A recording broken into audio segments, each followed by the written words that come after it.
The story of Moses.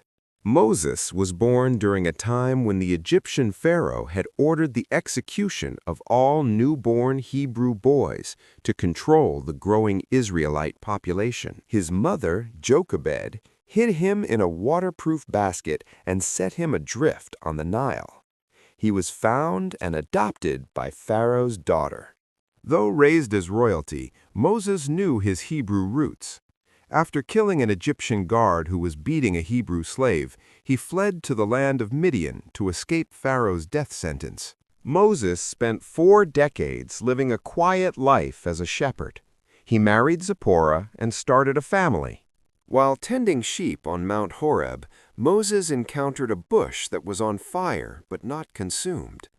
God spoke through the flames, revealing his name as I am who I am, and commissioning Moses to return to Egypt to free the Israelites.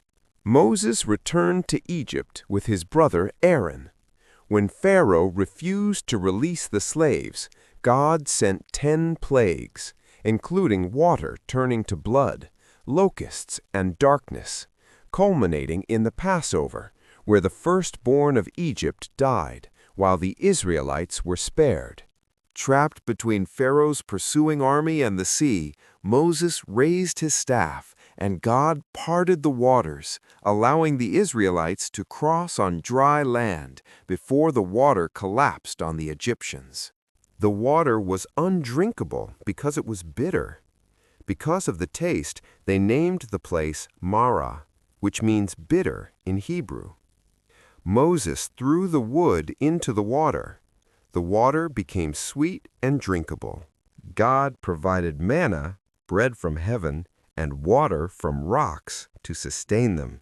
At Mount Sinai, Moses received the law from God, including the 10 Commandments.